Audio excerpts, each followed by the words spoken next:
Good morning everyone. Today we will start our new chapter, that is molecular basis of inheritance. Chapter number 4, molecular basis of inheritance.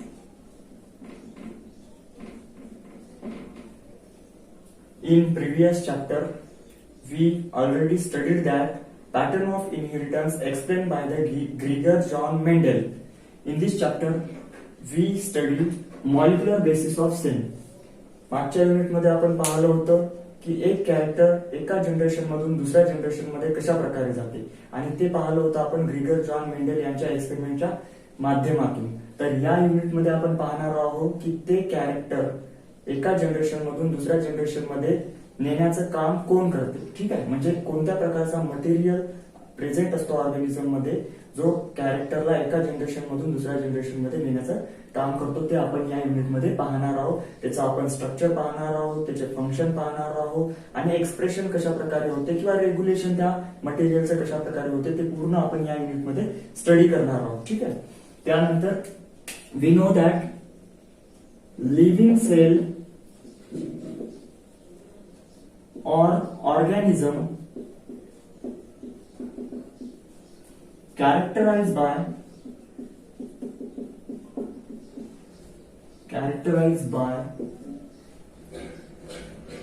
remarkable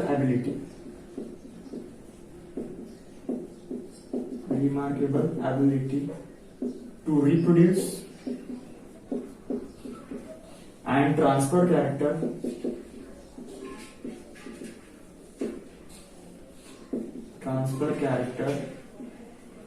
from one generation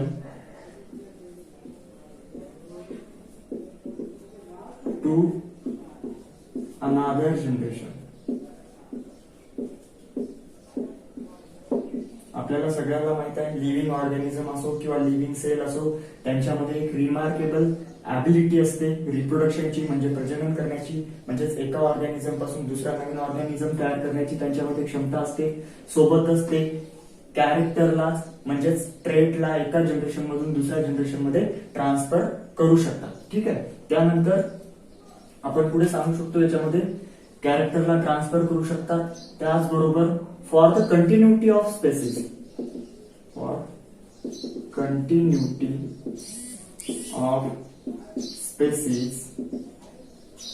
it should be required that the genetic material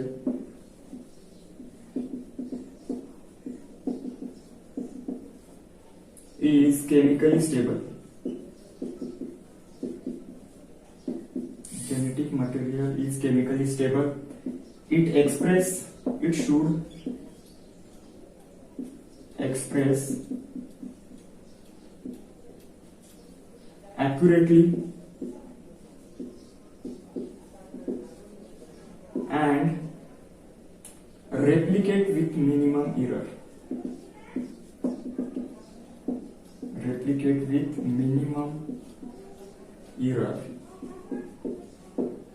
For continuity of species, एखाद्या स्पेसिसला continue पृथ्वीवर राहण्यासाठी, spaces कायम राहण्यासाठी त्याच्यामध्ये genetic material मध्ये काही ability पाहिजे, काही कॅरेक्टर त्याच्यामध्ये प्रेझेंट असले पाहिजे जेनेटिक मटेरियल मध्ये, जे आहे केमिकली स्टेबल. म्हणजे जेनेटिक मटेरियल हे केमिकली स्टेबल असलं पाहिजे, त्याचे केमिकल कंपोनंट चेंज झालेला नसला पाहिजे, एकाच टाईपचा केमिकल कंपोनंट पाहिजे. त्यानंतर इट शुड एक्सप्रेस ॲक्युरेटली, म्हणजे तो त्याचं एक्सप्रेशन ॲक्युरेट असलं पाहिजे. म्हणजे जेनेटिक मटेरियल मध्ये एखादी इन्फॉर्मेशन आहे ती इन्फॉर्मेशन जशीच्या तशी एक्सप्रेस झाली पाहिजे. फॉर एक्झाम्पल जेनेटिक मटेरियल मध्ये लिहिलेलं असेल एखादा प्रोटीन सिंथेसिस करण्याबद्दल त्याच्यामध्ये लिहिलेलं असेल. फॉर एक्झाम्पल अशा प्रकारचा आपल्याला माहित आहे की आपलं जेनेटिक मटेरियल कोणतं आहे, डीएनए आहे, आणि त्या डीएनए मध्ये फॉर एक्झाम्पल इथून एवढ्या पोर्शन मध्ये एखादा मेसेज लिहिलेला असेल आणि तो मेसेज असेल प्रोटीन तयार करण्याचा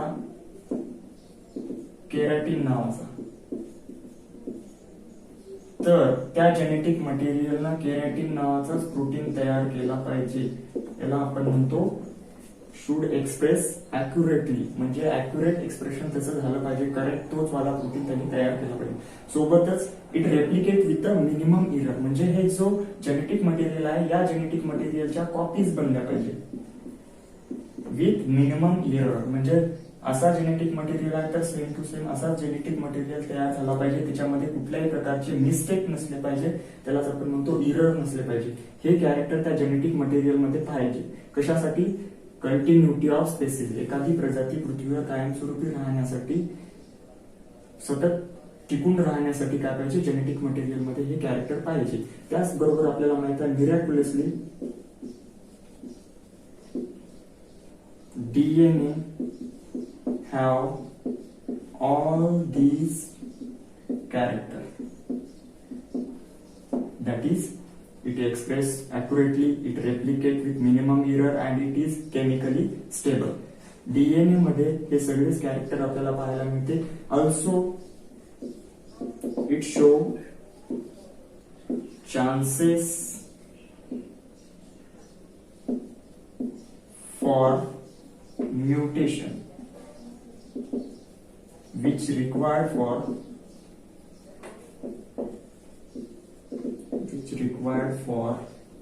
evolution. सोबतच डीएनए मध्ये एक नवीन कॅरेक्टर सुद्धा आपल्याला पाहायला मिळते, जे आहे म्युटेशन, म्हणजे डीएनए मध्ये सडन चेंज होऊ शकतो. इथे जी इन्फॉर्मेशन आहे, फॉर एक्झाम्पल ATGC,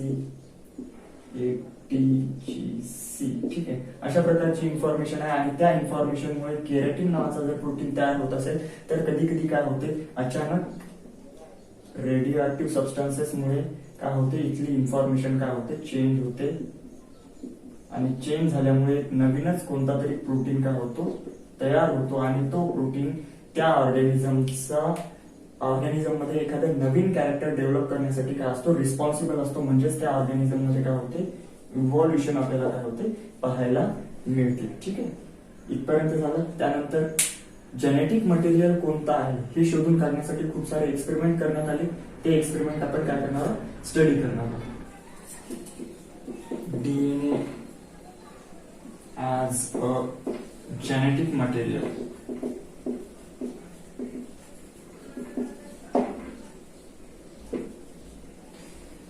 आपल्याला माहित आहे डीएनए हेच एक जेनेटिक मटेरियल आहे, पण जेव्हा आपल्याला हे माहित नव्हतं तेव्हा खूप सारे एक्सपेरिमेंट करण्यात आले आणि त्यामधून शोधण्यात आलं की डीएनए हे जेनेटिक मटेरियल आहे, की प्रोटीन हे जेनेटिक मटेरियल आहे, की कार्बोहायड्रेट हे जेनेटिक मटेरियल आहे, की एखादं दुसरं सबस्टन्स हे जेनेटिक मटेरियल आहे. हे एक्सपेरिमेंट करण्यात आले, पण नंतर आपल्याला लक्षात आलं की डीएनए हे काय आहे, जेनेटिक मटेरियल आहे. Many experiment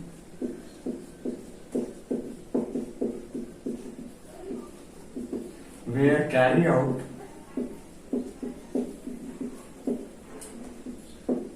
to find out the genetic material.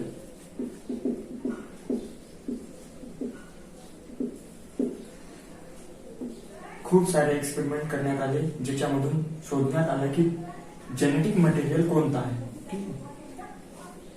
Later on, it was believed that DNA is the genetic material. By using experiment,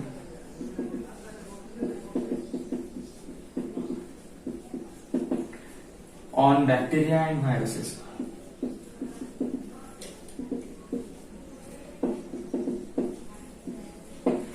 खूप सारे एक्सपेरिमेंट बॅक्टेरिया आणि व्हायरसेसवर खूप सारे एक्सपेरिमेंट करण्यात आले आणि त्यानंतर आपल्याला माहित झालं की डीएनए हेच काय आहे, जेनेटिक मटेरियल आहे. त्यामध्ये पहिला एक्सपेरिमेंट केला होता ग्रिफिथ नावाच्या डॉक्टरने. First experiment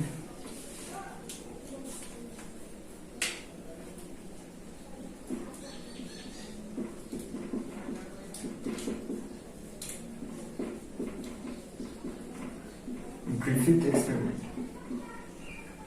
First experiment was performed by British physician F. Griffith in 1928. First experiment was performed by British physician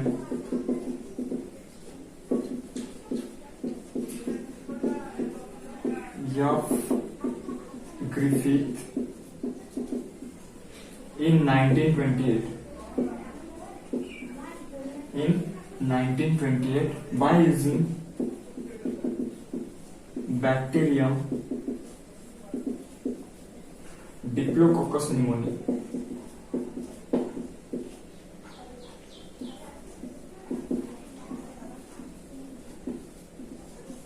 पहिला एक्सपेरिमेंट जेनेटिक मटेरियल कोणता आहे, कोणतं जेनेटिक मटेरियल असते हे शोधण्याचा पहिला एक्सपेरिमेंट केला होता एका ब्रिटिश फिजिशियनने, ज्याचं नाव आहे एफ ग्रिफिथ. तो एक्सपेरिमेंट करण्यात आला होता 1928 साली.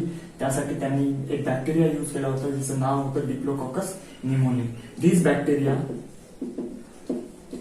Bacteria cause pneumonia to the mammal.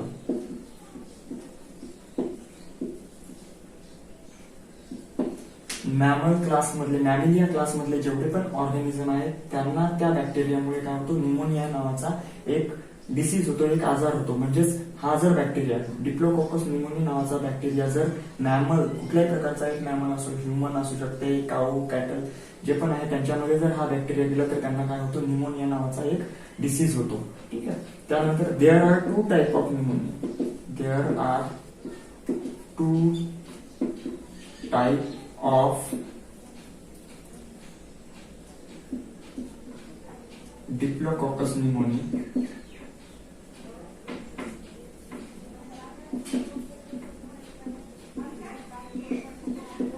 First is the S type and second is the R type. S type bacteria is smooth in appearance. It is capsulated and virulent.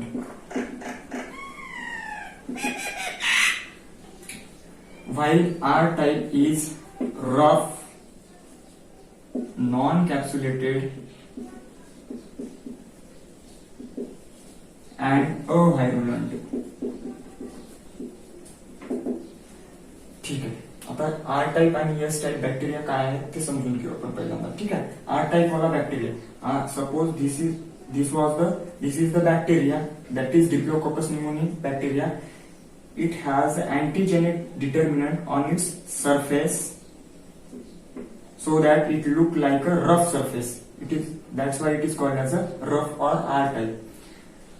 हा डिप्लोकॉकस pneumonia नावाचा bacteria ज्याच्यावर अँटीजेनिक determinant present आहे, त्यामुळे त्याचा बाहेरचा surface जो आहे तो कसा झालेला आहे, रफ झालेला आहे. त्यामुळे याला आर टाइप किंवा रफ बॅक्टेरिया म्हणतात. त्यानंतर इट इज नॉन कॅप्सुलेटेड, म्हणजे याच्यावर कुठल्याही प्रकारचं शुगरचं कोटिंग नाही आहे, आवरण नाही आहे. त्याचबरोबर हा कसा आहे, अव्हायरुलंट आहे. अव्हायरुलंट म्हणजे हार्मलेस.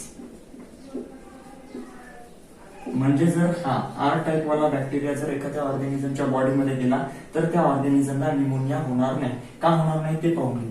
ठीक आहे. दिस इज आर टाइप बॅक्टेरिया.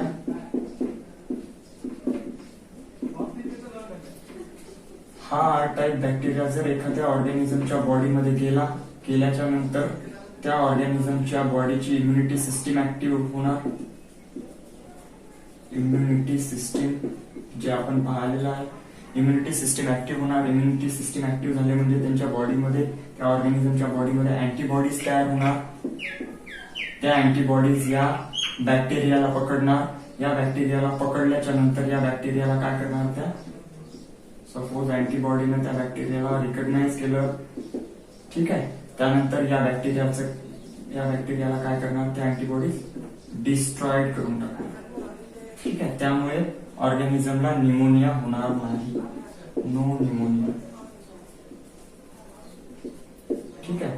म्हणून आपण याला काय म्हणतो, अव्हायरुलंट म्हणजे हार्मलेस. त्यामुळे त्या ऑर्गॅनिझमला कुठल्याही प्रकारचा इजा होणार नाही, कुठल्याही प्रकारचं निमोनिया किंवा डिसीज होणार नाही. ठीक आहे. दुसरं आहे yes type bacteria. Yes type bacteria आहे, सपोज हा डिप्लोकोकस निमोनी नावाचा बॅक्टेरिया आहे. याच्यावर सुद्धा, याच्या सरफेसवर सुद्धा अँटीजेनिक डिटर्मिनंट प्रेझेंट असतात, जे अँटीबॉडी रिकग्नाइज करू शकते त्याला. ठीक आहे. हा यस टाईप का आहे तो बघू आपण पहिल्यांदा. त्यानंतर याच्यावर काय कॅप्सुलेटेड, म्हणजे याच्यावर काय असते, अशी एक शुगरची काय असते कोटिंग असते, म्हणजे त्याला आपण कॅप्सूल मध्ये प्रेझेंट आहे असं सांगू शकतो. कॅप्सुलेटेड असल्यामुळे म्हणजे याच्यावर कोटिंग असल्यामुळे जे अँटीजेनिक डिटर्मिनंट असतात ते आतमध्ये प्रेझेंट असतात, त्यामुळे याचा आउटर सरफेस कसा बनतो, स्मूथ बनतो. त्यामुळे याला यस टाईप किंवा स्मूथ किंवा कॅप्सूल आहे म्हणून कॅप्सुलेटेड आणि व्हायरुलंट म्हणतात. व्हायरुलंट का म्हणतात, जर यस टाईप वाला bacteria, for example this is yes type bacteria, yes type, this is yes type bacteria. हा यस टाईप बॅक्टेरिया जर एखाद्या ऑर्गॅनिझमच्या बॉडीमध्ये गेल्याच्या नंतर त्याची इम्युनिटी सिस्टीम जी आहे ती काय करणार, अँटीबॉडी तयार करणार. पण अँटीजेनिक डिटर्मिनंट कुठे आहे, त्या कॅप्सूलच्या आतमध्ये प्रेझेंट आहे, त्यामुळे त्याच्यासाठी प्रॉपर अँटीबॉडी तयार होणार नाही. त्यामुळे या बॅक्टेरियाला शोधणं अवघड जाईल आणि त्यामुळे काय होणार, नंतर मग या बॅक्टेरियाची काय होणार, त्या बॉडीमध्ये, त्या ऑर्गॅनिझमच्या बॉडीमध्ये काय होणार, वाढ होणार. त्यामुळे त्या ऑर्गॅनिझमला काय होणार, न्यूमोनिया होणार आणि फायनली काय होणार, त्याची मे बी डेथ पण होऊ शकते. ठीक आहे. म्हणून तो कसा आहे, हार्मफुल आहे. व्हायरुलंट कसा होता, हार्मलेस होता. व्हायरुलंट कसा आहे, हार्मफुल. का हार्मफुल आहे आपण इथे समजून घेऊ शकतो. एखादा टेररिस्ट आहे जो गन स्वतःच्या खांद्यावर लटकून घेऊन आला एखाद्या आपल्या भारतामध्ये, तर ते आपल्या भारताच्या आर्मीला लवकर लक्षात येणार की हा टेररिस्ट आहे आणि आपली आर्मी त्याला काय करणार, किल करून टाकणार. त्यामुळे आपल्या देशाला कुठल्याही प्रकारचं नुकसान होणार नाही. तसंच जर एखादा टेररिस्ट गन बॅग मध्ये टाकून घेऊन आल्याच्या नंतर आपल्या देशामध्ये आल्याच्या नंतर आपल्या जे मिलिटरी आहे त्या मिलिटरीला माहित पडणार नाही की हा टेररिस्ट आहे की याच्या जवळ गन आहे, ते माहित पडणार नाही. त्यामुळे काय होणार, तो आपल्या बॉडीला काय करणार, डिस्ट्रॉय करणार. त्यामुळे काय होणार, ते अशा प्रकारचं नुकसान आपण इथे कम्पेअर करू शकतो. ठीक आहे. त्यानंतर 2 टाईपचे बॅक्टेरिया घेतले होते त्यांनी एक्सपेरिमेंटसाठी, आर टाईपचे बॅक्टेरिया आणि एस टाईपचे बॅक्टेरिया. फरक याच्यामधला समजला असेल. त्यानंतर पुढे जाऊ, त्यांनी 4 स्टेप मध्ये एक्सपेरिमेंट केला.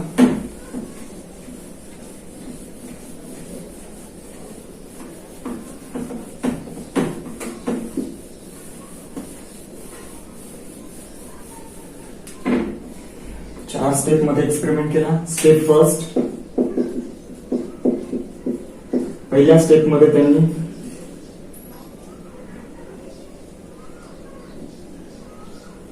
यस टाईपचे बॅक्टेरिया घेतले, जे मी तुम्हाला रेड पेनने दाखवतो. दिस इज यस टाईप बॅक्टेरिया. ते यस टाईप बॅक्टेरिया त्यांनी इंजेक्ट केले हेल्दी माइस मध्ये.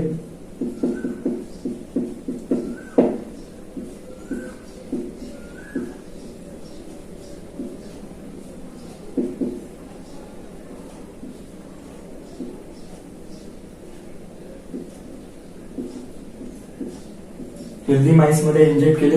हेल्दी माइस मध्ये इंजेक्ट केल्याच्या नंतर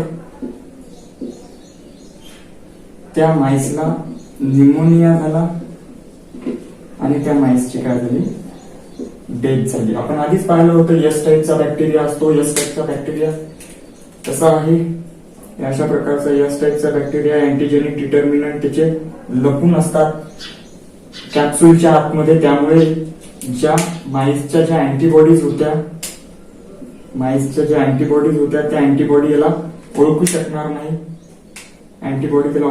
नाही. त्यामुळे याचं काय होणार, त्या माइसच्या बॉडीमध्ये काय होणार, मल्टिप्लिकेशन होणार. त्यामुळे निमोनिया होणार आणि त्या माइसची काय होणार, डेथ होणार. ठीक आहे. दुसरी स्टेप केली त्यांनी. दुसऱ्या स्टेप मध्ये त्यांनी काय घेतलं, लिव्हिंग आर टाईप म्हणजे जिवंत. हे पण जिवंतच होते. लिव्हिंग यस टाईप होते. लिव्हिंग यस टाईप आणि इथे काय घेतलं त्यांनी, लिव्हिंग आर टाईप, जे ब्ल्यू कलरने शो करतो, R type, living R type. ठीक आहे. लिव्हिंग आर टाईप जिवंत आर टाईपचे बॅक्टेरिया घेतले, ते बॅक्टेरिया सुद्धा इंजेक्ट केले हेल्दी माइस मध्ये, इंजेक्ट केले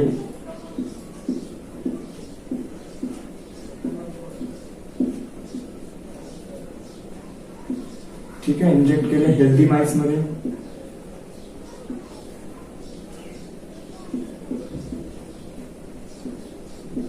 हेल्दी माइस मध्ये इंजेक्ट केले. इंजेक्ट केल्याच्या नंतर त्या माइसला निमोनिया झाला नाही,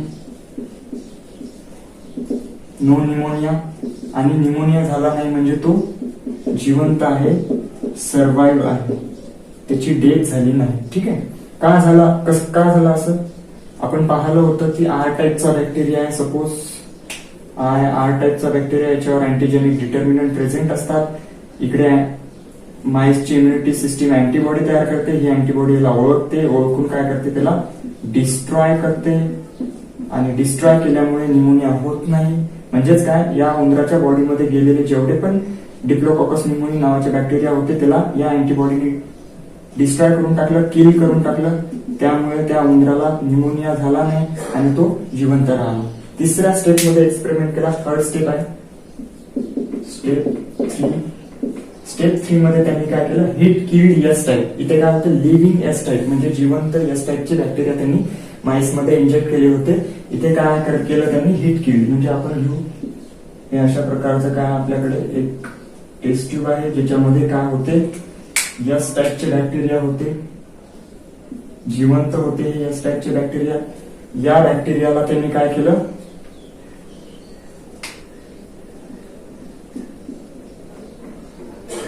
हीट केलं, म्हणजे त्याला उष्णता दिली. उष्णता दिल्यामुळे काय झाले, ते बॅक्टेरिया, या बॅक्टेरियाची काय झाली, डेथ झाली, म्हणजे ते किल झाले. मग त्यालाच आपण काय म्हटलं, heat killed S type bacteria. आता आपल्याजवळ कोणतं बॅक्टेरिया, शॉर्ट फॉर्म मध्ये लिहितो heat killed S type bacteria. ठीक आहे, heat killed S type bacteria. त्यानंतर आपण काय केलं, आता याच्यामध्ये heat killed S type bacteria present आहे आपल्याकडे, आणि ते heat killed S type bacteria त्यांनी इंजेक्ट केले हेल्दी माइस मध्ये, इंजेक्टेड इनटू हेल्दी माइस.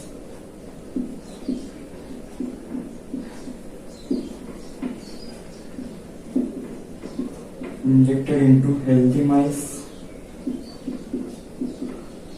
आता हे बॅक्टेरिया एस टाईपचे बॅक्टेरिया आहेत, पण कसे आहेत, डेथ झालेली आहे त्याची, म्हणजे ते मेलेले बॅक्टेरिया. आणि मेलेले बॅक्टेरिया एस टाईपचे जर आपण काय केले, माइस मध्ये इंजेक्ट केले तर काय होणार, माइसला काहीच होणार नाही, नो निमोनिया, कारण ते बॅक्टेरिया कशा आहे, ते बॅक्टेरिया मेलेले आहे, आणि त्यामुळे निमोनिया झाला नाही, म्हणजे तो उंदीर काय करणार, लाईव्ह राहणार, सर्व्हाइव्ह करणार, त्याची डेथ होणार नाही. ठीक आहे. अशा प्रकारे तिसरी स्टेप केली. त्यानंतर चौथी स्टेप केली त्यांनी, स्टेप 4.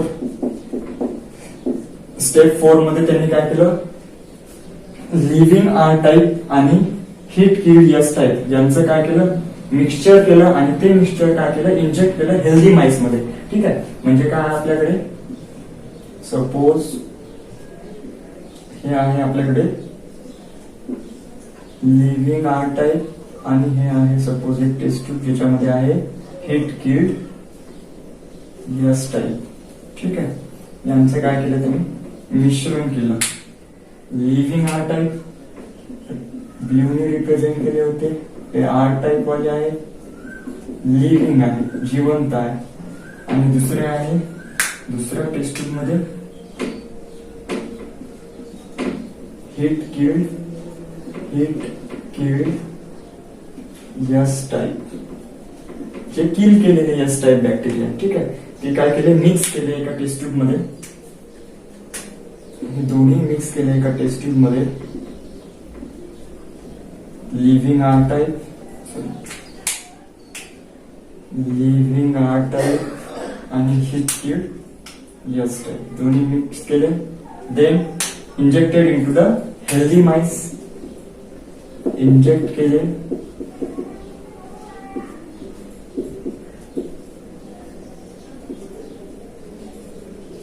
हेल्दी माइस मध्ये. आता आपण पाहिलं होतं की लिव्हिंग आर टाईप जेव्हा आपण माईस मध्ये इंजेक्ट केले होते तेव्हा माईसला न्यूमोनिया होत नव्हता आणि तो जिवंत राहत होता. सोबतच आपण पाहिलं की hit killed S type bacteria आपण काय केले माईस मध्ये इंजेक्ट केले तेव्हा सुद्धा त्याला न्यूमोनिया होत नव्हता आणि तो जिवंत राहत होता. दोन्ही कंडिशन मध्ये काय होत होतं, जिवंत राहत होतं. पण जेव्हा आपण हे दोन एकाच ठिकाणी मिक्स करून माईसला इंजेक्ट केले तेव्हा सुद्धा तो माईस हेल्दी राहायला पाहिजे होता, लाईव्ह करायला पाहिजे होता, पण त्याची काय होती, इथे डेथ होते. याला न्यूमोनिया होतो आणि याची काय होते, डेथ होते. ऍक्च्युली असं व्हायला नव्हतं पाहिजे, कारण आपण जेव्हा लिव्हिंग आर टाईप इंजेक्ट केले तेव्हा सुद्धा तो सर्व्हाइव्ह करत होता आणि हिट किल्ड एस टाईप जेव्हा इंजेक्ट केले तेव्हा सुद्धा सर्व्हाइव्ह करत होता. पण हे दोन आपण मिक्स करून जेव्हा त्याला इंजेक्ट केलं तेव्हा तिचा न्यूमोनिया झाला आणि त्याची काय झाली, डेथ झाली. मग असं का झालं हे शोधण्यासाठी त्यांनी काय केलं, या माईसचं ब्लड सॅम्पल घेतलं. ब्लड सॅम्पल घेतल्याच्या नंतर त्यांनी ते ब्लड सॅम्पल चेक केलं. चेक केल्याच्या नंतर त्यांना यस टाईपचे बॅक्टेरिया मिळाले. ते पण कसे होते, लिव्हिंग यस टाईपचे बॅक्टेरिया मिळाले. पण आपण इथे living S type bacteria inject केले होते का, नाही. आपण इथे इंजेक्ट केले होते किल्ड यस टाईप म्हणजे मेलेले यस टाईपचे बॅक्टेरिया इंजेक्ट केले होते. पण त्यांना त्या ब्लड सॅम्पल मध्ये जिवंत यस टाईपचे बॅक्टेरिया सापडले. मग त्यावरून त्यांनी कन्क्लुजन लावलं की लिव्हिंग आर टाईपचे जे बॅक्टेरिया होते त्यांनी त्यांच्या सराउंडिंग मधून कोणता तरी पार्टिकल घेतला. म्हणजे कोणाकडून, म्हणजे यस टाईप कडून कोणता तरी एक पार्टिकल घेतला आणि पार्टिकल मी चांगल्या प्रकारे रिप्रेझेंट करतो. ही टेस्ट ट्यूब आहे आपल्याकडे एक, ज्याच्यामध्ये आपण काय केलं होतं, ज्याच्यामध्ये यस टाईपचे हिट किल्ड यस टाईपचे बॅक्टेरिया आहेत आणि लिव्हिंग आर टाईपचे बॅक्टेरिया म्हणजे याच्यावर अँटीजेनिक डिटर्मिनंट प्रेझेंट आहे. ठीक आहे, असे लिव्हिंग आर टाईपचे बॅक्टेरिया. मग काय झालं, आता आपल्याला काय मिळालं, हे तर किल यस टाईपचे बॅक्टेरिया होते, पण उंदराच्या ब्लड मध्ये आपल्याला कोणते मिळाले, लिव्हिंग यस टाईप बॅक्टेरिया मिळाले. मग सायंटिस्टने काय कन्क्लुजन दिलं की लिव्हिंग आर टाईपचे जे बॅक्टेरिया होते त्यांनी त्यांच्या सराउंडिंग मधून कोणता तरी एक पार्टिकल घेतला. म्हणजे सराउंडिंगला कोण आहे, यस टाईप वाले बॅक्टेरिया, म्हणजे यस टाईप वाल्या बॅक्टेरियाकडून कोणता तरी एक कंपोनंट घेतला.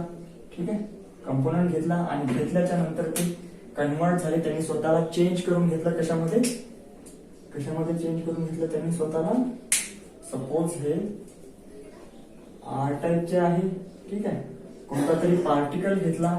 पार्टिकल घेतल्यामुळे ते काय झाले, कन्वर्ट झाले कशामध्ये, यस टाईप मध्ये. म्हणजे त्या पार्टिकलवर काय होती, एक इन्फॉर्मेशन होती कॅप्सूल तयार करण्याची आणि ते पार्टिकल कुठून मिळाला त्यांना, यस टाईप कडून मिळालं. म्हणजे तोच पार्टिकल जो आहे तो काय आहे, जेनेटिक मटेरियल आहे. पण ग्रिफिथला माहित नव्हतं त्या पार्टिकलचं स्ट्रक्चर कसं असते, त्याच्यामध्ये केमिकल कोणते असतात हे त्याला माहित झालं नव्हतं. फक्त त्यांनी सांगितलं living R type bacteria take something from their surrounding and transform into the S type bacteria. त्यांनी काय सांगितलं की लिव्हिंग आर टाईपचे जे बॅक्टेरिया होते त्यांनी त्यांच्या सराउंडिंग मधून कोणता तरी पार्टिकल घेतला आणि पार्टिकल घेतल्याच्या नंतर ते आर टाईपचे बॅक्टेरिया कशामध्ये कन्वर्ट झाले, यस टाईप मध्ये कन्वर्ट झाले असं त्यांनी सांगितलं. आणि that something is called as a transforming principle. काहीतरी घेतलं आणि त्या काहीतरीला त्यांनी काय म्हटलं, ट्रान्सफॉर्मिंग प्रिन्सिपल. पण त्यांनी तो सबस्टन्स कोणता आहे हे आपल्याला सांगितलं नव्हतं. म्हणजे डीएनए आहे की प्रोटीन आहे की कार्बोहायड्रेट आहे की लिपिड आहे की फॅट आहे हे अजून सांगितलं नव्हतं. त्यानंतर खूप सारे एक्सपेरिमेंट करण्यात आले आणि नंतर मग आपल्याला माहित झालं की डीएनए हे जेनेटिक मटेरियल आहे. ठीक आहे, इथपर्यंत झाला आपला हा ग्रिफिथ एक्सपेरिमेंट. तर सगळ्यात महत्वाचं म्हणजे या एक्सपेरिमेंट मधला महत्वाचा भाग आहे स्टेप नंबर 4. स्टेप नंबर 4 मध्ये आपण पाहिलं की इथे आपण मिक्सचर केलं यस टाईप बॅक्टेरिया आणि hit killed yes type bacteria आणि लिव्हिंग आर टाईप बॅक्टेरियाचं आणि ते मिश्रण इंजेक्ट केलं आपण हेल्दी माईस मध्ये. त्यानंतर त्या माईसची काय झाली होती, डेथ झाली होती. इथे काय झालं नेमकं हे आपण पाहिलं होतं की लिव्हिंग आर टाईपचे बॅक्टेरिया होते, यांनी काय घेतलं, सराउंडिंग मधून काहीतरी घेतलं. ठीक आहे, living R type bacteria take something from their surrounding and transform into the S type bacteria हे आपण पाहिलं होतं. तर आता इथे काय झालं, मग या पुढचं तर सगळ्यांना माहितीच आहे की यस टाईप बॅक्टेरिया आहे.